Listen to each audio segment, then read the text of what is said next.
Beasts of Tarzan was the third Tarzan story by Edgar Rice Burroughs. The first was in the October 1912 issue of All Story. That first story of Tarzan of the Apes will be featured in auction number 108, September 2026. The second Tarzan yarn was published by Street and Smith in a 7-part serial, starting with the June 1913 issue of New Story magazine. Frank Munsey returned Burroughs' titular character back in the newly retitled pulp magazine, All Story Cavalier Weekly. The issue up for auction is the May 16, 1914, which includes the first of 5 consecutive issues Munsey published The Beasts of Tarzan within.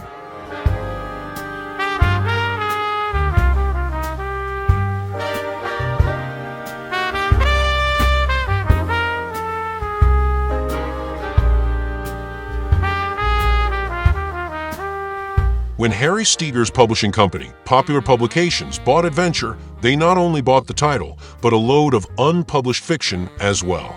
Steger decided to publish a load of those unpublished manuscripts, and the big magazine was born, featuring some of the best-selling adventure authors: Arthur O. Friel, Robert Carse, Captain Dingle, Gordon Young, and Harold Lamb. It was a one-shot, and this extra thick 224-page pulp is a classic.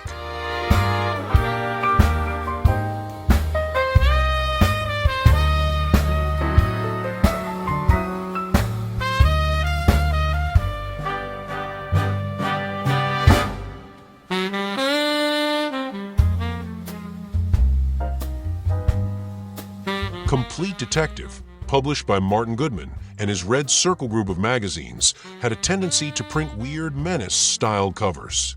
This beautiful cover is by master pulp artist Norman Saunders. The cover attracted readership where most of the stories did not.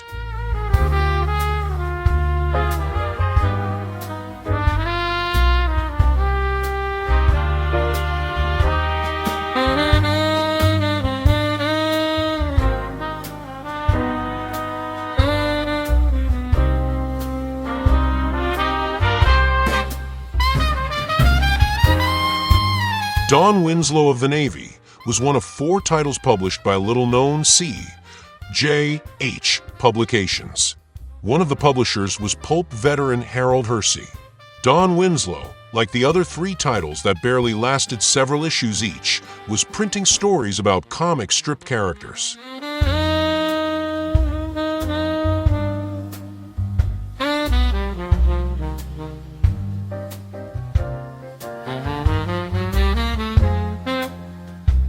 Feds and similar federal agent titles was a direct response to the negative government reactions to the gang pulps. Publishers like Harold Hersey and Harry Steger both had negative feedback from local New York City officials in their promotion of their pulp titles that centered around gangsters. 2 pulp veteran authors, Steve Fisher and Jean Francis Webb, had stories published within this Scare Street and Smith title.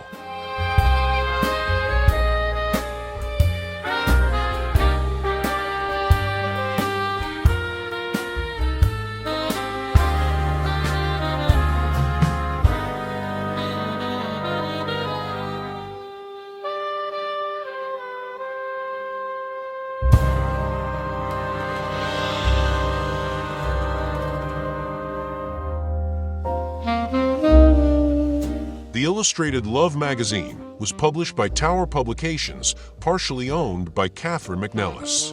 This magazine, along with its brother, the Illustrated Detective magazine, featured ads for products that could be found in F.W. Woolworth's Five and Dime. The 2 magazines would only be sold at Woolworth's, and Ms. McNellis would later be found guilty of mail fraud. Ad prices were based on reported distribution numbers, and Tower was badly overstating the actual numbers of issues sold.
Red Hood Detective Stories has only this single issue published. It was retitled from Red Mask Detective Stories. Edited by Jerry Albert, neither title was successful, and between the two titles only a total of 3 issues were published. Produced by the exceedingly cheap publisher Albing Publications. This publisher, in their small handful of titles, only used inexpensive line illustrations for their covers with some spot color.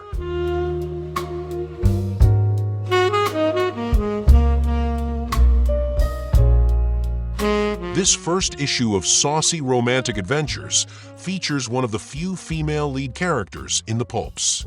The Domino Lady was a Robin Hood for the distaff side of characters. She was featured in all 5 issues of Saucy Romantic Adventures, and pulp artist legend Norman Saunders rendered her perfect form on 2 different issues.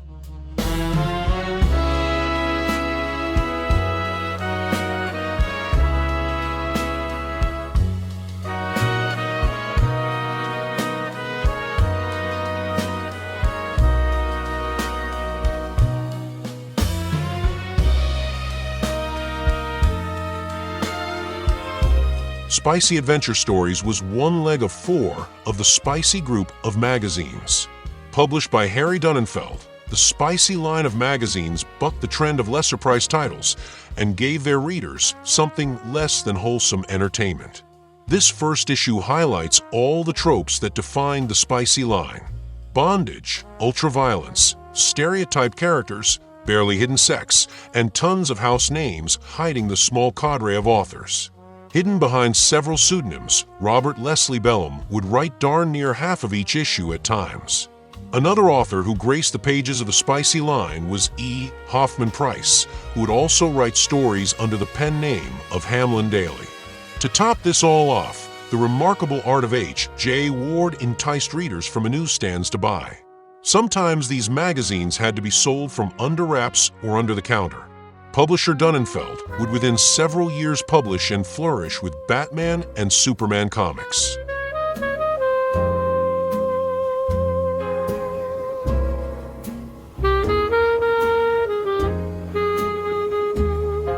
Street and Smith's Sampler was a one-off experiment. Publishers, through their distributors, would release snippets and promotional materials direct to the newsstands that would be the main conduit to the reading public. Street and Smith decided it would try to take a direct line to the consumer by releasing this exceedingly rare title. As you can see, the lineup of titles in 1931 was indeed expansive. The largest number of weekly and monthly titles available from any publisher. Within this 144-page pulp, Street and Smith would reprint short stories from all the magazines listed on the cover, including stories by Western authors J. Allen Dunn and T.W. Ford. Alas, the story from the Shadow magazine doesn't include the Shadow, but is a backup story by Hector Gavin Gray. Before the Shadow magazine saw print, magician and magician biographer Walter Gibson was the guiding force behind tales of magic and mystery. A short-run title that saw a simple and cheap 2-color cover and an oddity of a thick paper inner cover art. This scarce first issue is a thin 64-page saddle-stitched publication, packed with articles mostly written by Walter Gibson, as well as some reprinted stories and a plethora of uncredited short stories, all with a magic or fantasy theme. The lead story, The Miracle Man of Benares, is credited to the famous magician Howard Thurston, when in reality, it was written by Walter Gibson. Terror tales followed the coattails of popular publications' first Weird Menace title, Dime Mystery Magazine. Harry Steger has been credited with the invention of the Weird Menace genre when he returned from a vacation in Paris, where he attended performances of horror and mutilations at the Grand Gingle. These performances featured the same scenes of horror that made the Weird Menace pulps a staple of several pulp publishers. Authors like Arthur Leo Zagat, Hugh B. Cave, and G.T. Fleming Roberts wrote hundreds of stories both within the pages of Terror Tales, but also its sister magazine Horror Stories. It would take less than half a decade before these magazines were either toned down or removed from newsstands, only to be resurrected decades later by the comic publishers of the 1950s. Thrilling Detective was one of several new titles of the nascent pulp firm, Thrilling Publications. Founded by Ned Pines, Thrilling went with the below-industry standard price of 20 or 25 cents. Only those magazines with much higher print runs saw a cover price of a dime. Right up to the stock market crash of 1929, pulp magazines mostly sold for 20 to 25 cents. Authors received as much as 5 cents per word for their work, but the crash meant a belt tightening by not only the consumer, but also of the publishers.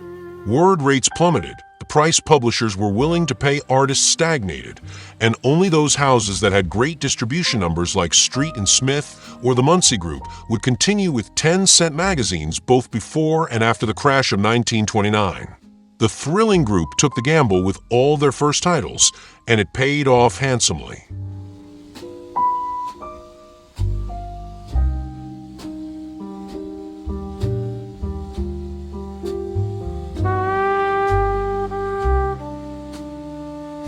With the ratification of the 18th Amendment, also known as the Volstead Act, the sale of alcohol was outlawed. What the framers of that amendment didn't foresee was that the American people still wanted their alcohol, and therefore the rise in gangsters working to fulfill that need. The Underworld, published by J. Thomas Wood, followed closely by a gangster-themed movie of the same name, was released in 1927.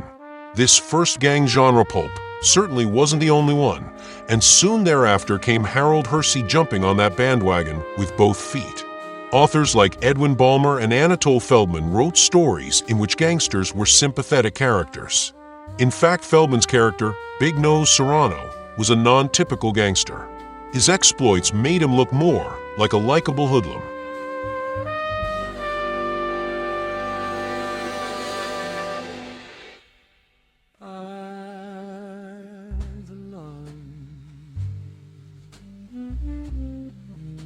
There's new sex spun to me, and his soul is free, and words before